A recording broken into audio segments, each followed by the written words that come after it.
Al Consejo de Gobierno. Señoría, tiene la palabra.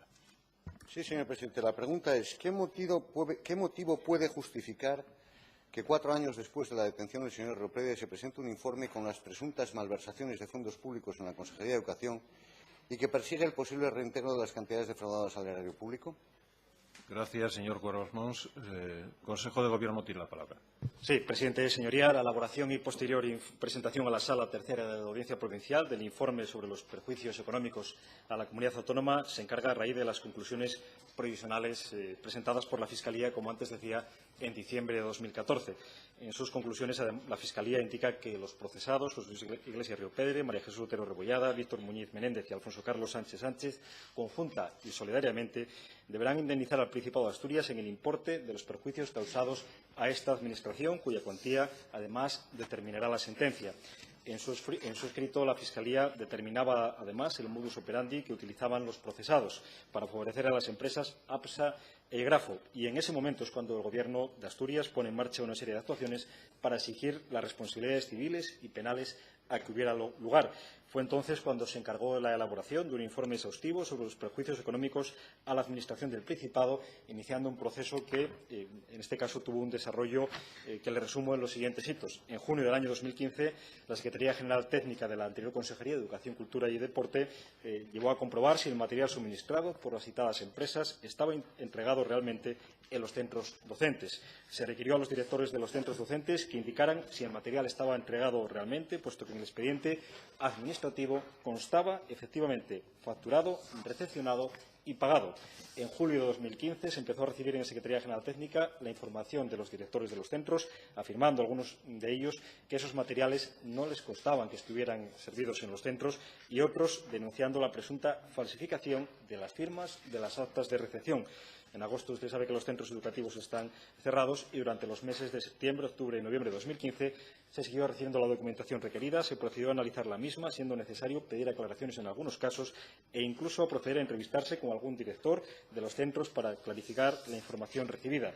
Durante estos meses tuvo lugar la labor de extractar los datos de aquellos expedientes en los que se apreciaban conductas presuntamente delictivas y se fueron sumando los importes de aquellos equipamientos inmobiliarios presuntamente no entregados para conocer el perjuicio económico real a la comunidad. Finalmente, también tuvo lugar la elaboración de una ficha por cada centro educativo, la digitalización de toda la documentación contable y administrativa, así como del acta de recepción, factura y documentación recibida de los directores. Fruto de todo ese trabajo, en diciembre de 2015, la Secretaría General Técnica de la Consejería de Educación entregó a la Fiscalía la documentación relativa a 53 centros docentes. Le podría decir las cantidades. Y en febrero de 2016, la documentación relativa a 14 centros docentes restantes. Todo ello se hizo llegar al Tribunal de la Audiencia Provincial y también de forma paralela, como le acabo de decir, a la Fiscalía. Esa es la razón que motiva la presentación del informe sobre los daños causados en vísperas de la celebración del juicio oral. Un proceso que ha durado meses, no años, sino que se han revisado centenares de facturas y se han cruzado información de 87 centros educativos con el objeto de determinar el perjuicio causado a la Administración. Gracias, señor consejero. Señor Cuervas Mons tiene la palabra. Sí, muchas gracias, señor presidente. Mire, señor consejero, yo creo que la respuesta que le hacemos hoy, la pregunta y la respuesta que usted ha hecho, no tiene justificación lo que ha respondido. Por lo que le preguntamos, no tiene cómo ofrecer usted justificación. No existe esa justificación. Yo casi le pediría a usted, y le pide este grupo parlamentario, yo creo que no me equivoco si digo que el resto de la Cámara, que no sigan ustedes faltando a la verdad, señor consejero. Porque después de 5 años, usted no tiene cómo explicar aquí que han comenzado a auditar colegios y centros. No tiene cómo explicarlo, porque en el caso Marea, de lo que fue del caso Riopedre, se sabía a qué afectaba y qué es lo que había. Usted justifica que investigan ahora porque han obtenido las conclusiones provisionales de la Fiscalía en 2014, pero ¿a quién pretende engañar, señor consejero? O sea, ¿tienen ustedes como Administración que esperar a las conclusiones de un fiscal para saber qué es lo que tienen que hacer en la Administración que ustedes gobiernan y que ustedes dirigen como consejeros?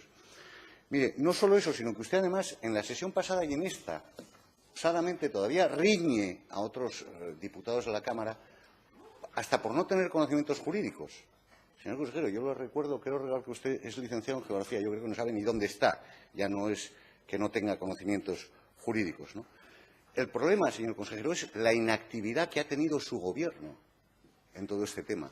No estamos hablando, a mí no me interesa el tema jurídico, me interesa lo que la Administración hizo con las obligaciones que le correspondían.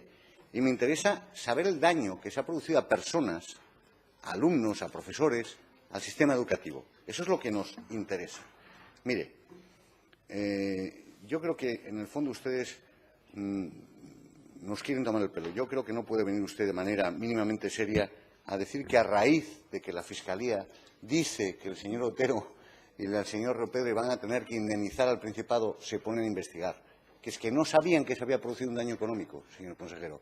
Tienen que esperar a que el fiscal les diga que hay un daño económico y entonces investigar los contratos cuando se sabía en qué consistía lo que en el caso Marea, en el caso Ropedre se había producido. El problema, señor consejero, es que ustedes no han hecho nada. Han tratado por todos los medios de tapar, y lo hacen habitualmente, y ese es el problema que tienen. No solo con este caso de corrupción, con otros, lo estamos viendo. Retienen la información, la tapan, ocultan. Mire, yo cuando usted dice que manda los papeles al juzgado, habría que ver, tengo miedo, hasta cómo los mandan, señor consejero. Tendremos que ver hasta cómo los mandan, porque a lo mejor uno se persona, y mire, yo sí provengo del ámbito jurídico, no para ayudar, sino para ayudar al que se quiera ayudar, no para ayudar a que se conozca la verdad, sino a retener las cosas, se puede hacer. Y tenemos muchos ejemplos, ¿no? Mire, y salía el señor Lastra muy airado, ¿no? También sacando pecho sobre la actuación del Principado. Mire, yo le voy a recordar algunas cosas, porque parece que no tenemos memoria. Mire, lo primero, el Grupo Socialista y el Gobierno se opuso a la comisión de investigación. Primera medida. Aquí se produjo una comisión de investigación no porque el Gobierno quisiera hacer una comisión de investigación. Ustedes, cuando tenían mayoría, la mayoría en esta Cámara, en una legislatura X, la impidieron. La impidieron directamente. O sea que, hombre, que usted saque pecho diciendo que colaboran y que investigan, mentira. La comisión de investigación, señor consejero, arrancó en octubre de 2012. Y no porque la propusieran ustedes, la tuvieron que tragar, señor consejero, porque hubo un diputado que les daba la mayoría, la estabilidad en el Gobierno, y tragaron la comisión. No es que ustedes investiguen nada. Y eso es una gran falacia lo que usted hace, decir, no, oiga, al Gobierno, pero ¿desde cuándo? Si estuvieron intentando impedirlo por todos los medios. En segundo lugar, se ha dicho aquí ya, mire, las conclusiones de la Comisión Parlamentaria del caso Marea fueron aprobadas por este Pleno con los votos de todos los grupos parlamentarios, menos el Grupo Partido Socialista Obrero Español. O sea que, por favor, no me diga usted que han colaborado. Votaron en contra del dictamen, lo cual ya muestra una actitud del Gobierno y de su grupo parlamentario, porque normalmente los grupos parlamentarios actúan en este caso, cuando apoyan al Gobierno, por orden del Gobierno. Y lo que hicieron fue negar y tapar, señor consejero. No ayudar a la transparencia. Usted cada vez que viene aquí, muy amablemente, nos habla de transparencia, de transparencia, de transparencia. En todos los temas han intentado tapar y ocultar. Y mire, yo no me interesan ni siquiera las actuaciones judiciales, me interesa su responsabilidad como Gobierno en este tema y como Administración. Y en tercer lugar, mire, ya no es que el Gobierno de entonces, que básicamente es el mismo de ahora, por lo menos en cuanto a su presidente y a su consejero de presidencia, no votaran y apoyaran aquel dictamen que se aprobó por una amplia mayoría. Es que ustedes no siguieron para nada. No me diga que hemos mandado 17 expedientes. Mire, no le voy a relatar aquí la de iniciativas de este grupo parlamentario y de otros, recordándoles y pidiéndoles que pusiesen en marcha las recomendaciones y las observaciones del dictamen del caso Marea. No se las voy a recordar. Cójase usted el diario de sesiones. Porque no solo eso, es que tuvimos que hacer que las pocas cosas que se incluían en ese dictamen se hicieran a calzador, señor consejero. A calzador. Recordando al Gobierno constantemente, oiga, ¿han remitido ustedes al Tribunal de Cuentas? Bueno, no, estamos estudiándolo, ya lo remitiremos. Esa es su historia. Ya han estado 6 años así, señor consejero. Entonces, yo no le puedo admitir que usted seriamente me venga aquí a decir, le ruego que concluyo, señor presidente, que el Gobierno cumple, ¿no? No es verdad. Y no se lo puedo consentir. Ni puedo consentir que usted riña a la oposición encima. que lo ha hecho diciendo que vamos contra los intereses de Asturias y que lo que queremos es que no se recupere el dinero. Es una tomadura de pelo que usted diga eso, que la oposición no quiere que se recupere el dinero del caso Marea. Es una tomadura de pelo, señor consejero. Y no debería usted hacerlo. Yo le considero una persona seria. Los que han actuado en contra de los intereses de la educación en esta región, de las personas, de los alumnos, de los profesores, de los medios materiales, son los que fueron, señor consejero. Y estaban en su gobierno, en su bancada, y ustedes ni siquiera lo han condenado públicamente, ni siquiera han tenido un reproche político, ni siquiera una responsabilidad política, señor consejero. Ya no es que no hayan actuado solo como administración, que deberían de hacerlo, ¿no? Y yo le recuerdo esa obligación que usted tiene. Concluyo, señor presidente. Le recuerdo esa obligación.